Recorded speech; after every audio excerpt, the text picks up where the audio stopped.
Now, my next guest on the show may be somebody who's already familiar to you. If you've ever listened to music at Tavistock Square or ever bought a key from an ex-ice cream van, you might have met Tony Andrews, musician, key cutter, and now author. And Tony joins me on the line this morning. Good morning, Tony. Welcome to Radio Verulam. Morning, Steve. Lovely to be here. Thank you for having me. It is our pleasure, as always. Now, tell us a little bit about this ice cream van and key cutting thing. Not many people sell keys from an ice cream van. No, for me, it's quite like second nature because I've been in that van for 12 years. So, but anyway, I've got this ice cream van. It's an old Bedford ice cream van, and my sister gave it to me quite a while ago. And we converted it into inside. It's a little workshop, and we cut keys, and I do lots and lots of watch battery replacements. So we've got to watch out for an ice cream van if we want to change our watch batteries. But that's not your main profession, is it? You're a musician. You've been a gigging musician for many years in many bands. Tell us a little bit about your music. Well, I've got this. I'm completely English, but I've got this thing about the American style. I didn't really plan it, but I think it all comes down to when I was a kid. I watched Smokey and the Bandit lots and lots, and it's got that kind of feel-good American country rock soundtrack. Is that the Cars and Burt Reynolds? Yeah, the Trans Am, they go across America in a Trans Am and a big truck. They're bootlegging beer, but all the music in it is kind of country stuff, country rock, and it's just kind of.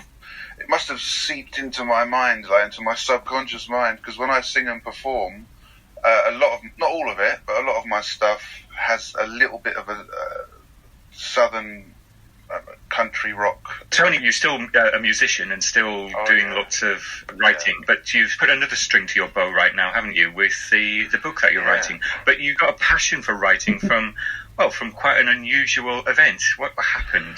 Well, basically, sadly, my auntie passed away about 5 or 6 years ago, and at the funeral, at the wake, it was brought to my attention that we have a famous writer in our family tree. My uncle was telling me, Edgar Wallace is actually, we're related to Edgar Wallace, and he's the guy who wrote King Kong. So as soon as I heard that, I kind of, there's fire inside. Well, blimey, I was joining the dots. No wonder I got this urge to write. It's in our families, guys, in our family tree. So I kind of I had the idea for Louise and the Laundrette lady, but I'm dyslexic, and I'll be honest, I was a little bit lazy, intellectually speaking. And then I just that put a fire under me and just made me get on with it and just start writing and pushing. And I actually wrote the first draft on my phone. Just got to never give up. So let me just say for a second, that is an absolutely brilliant title for a book, Louise and the Laundrette Lady. Where did the title come from? Well, strangely enough, I was living in a bedsit in Muswell Hill, and I had no wash machine, so I'd go to this laundrette once a week, and there was just this lady. She was the laundrette lady of that particular laundrette in Muswell Hill, and she just seemed really dotty. I'd watch her, the way she'd just kind of, you could see that she was talking to herself, and she'd verbalise it sometimes, and it just made me laugh inside. And I just never forgot that idea. I thought laundrettes. Nobody's ever kind of connected laundrettes to anything. It's just like they're just over there, in the background. And I thought, I could make a little secret world that happens with connect laundrette. You mentioned there that you suffered dyslexia, and you said about writing the book on your phone. Yeah. So was the use of, you said you used the voice function on the phone to actually get the message down? Oh yeah. If you can't spell a word, it's great because you can just talk it into your phone, and then the word comes up and it's all spelt correctly. So that was a nice bonus. So do you think you'd have been able to write the book if you'd had to sit down at a typewriter? I would never have given up. I mean, getting a publishing deal was the big thing. But yes, to answer your question, I would have typed it, whichever way possible, because it's in me. I mean, it had to come out because it's in me. I've written so many short stories as well. A book's going to come out called Wacky Tales. Now that I've kind of opened the doors, the creativity's flowing. So, and absolutely, it's a wonderful world to go to. When Roald Dahl, there's a documentary about him, and he said something very short and sweet. He just said, you just, when you get into your private space and there's no disturbance and you go into that world, it goes and you're away. And it's so true. Like, you're absolutely, completely free. It tickles your emotions, and you get into it. You think, oh, that's a good idea. Oh, I could put that in there. Oh, and maybe they could meet up. And you just get all these little ideas. You turn into a kid again, and it's like the energy is just really fresh and happy. That is a fantastic description of the writing process. Thank you, Tony. Louise and the Laundrette Lady has now been published and is available from all good booksellers everywhere.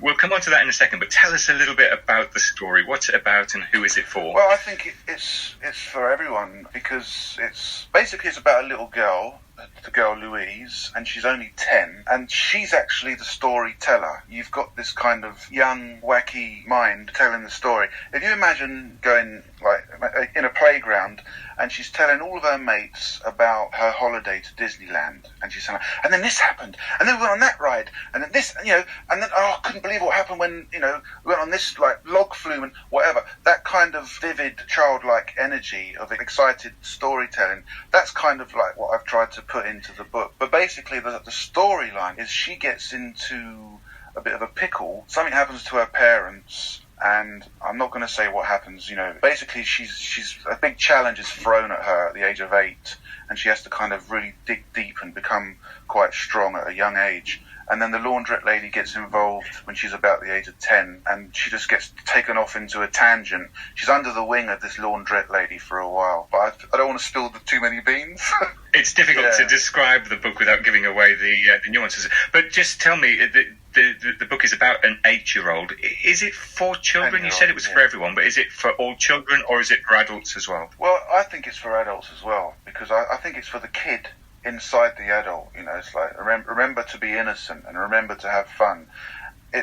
She's 10 years old, and it's for, I'd say, for it's like 10-year-olds and above. The characters in the book are kind of like, there's a few chapters where you get a backstory about this particular character, and a backstory about another group of 4 brothers. Like, they're quite eccentric. They're called the Fuzz Cats, and they basically they were just 4 guys who were brothers who used to be like a removal company. They all work in the same removal firm, and then one day they broke into a house just to use their swimming pool. That was a big thing for these guys.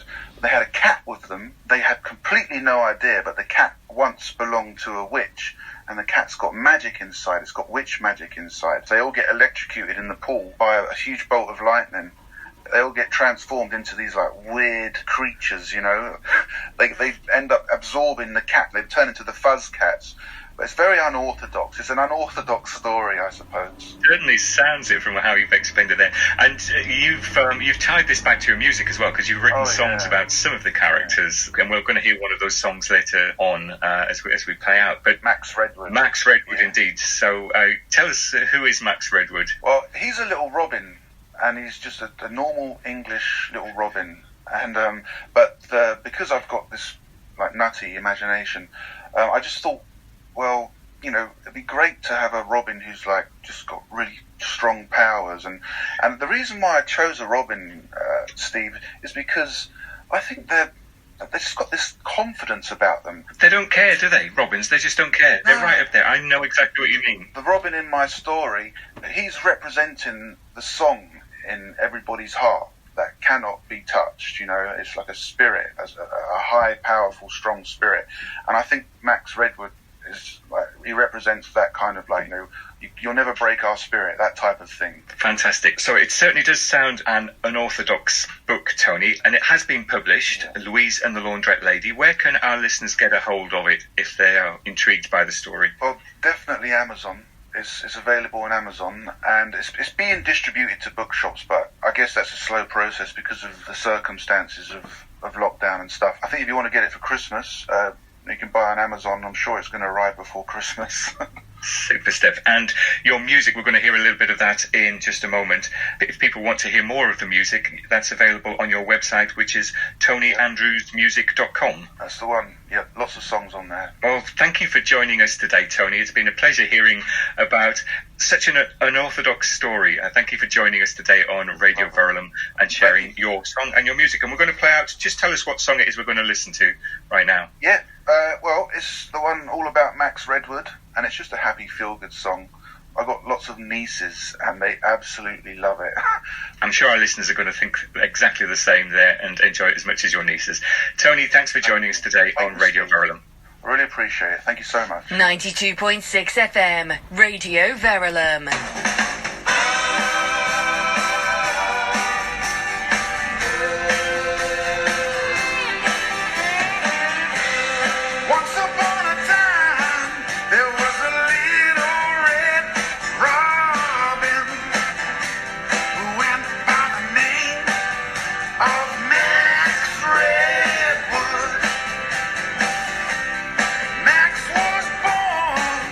Back in 1969.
That was Max Redwood, The Unorthodox Story of a Robin, from the Unorthodox book by my guest this morning, Tony Andrews.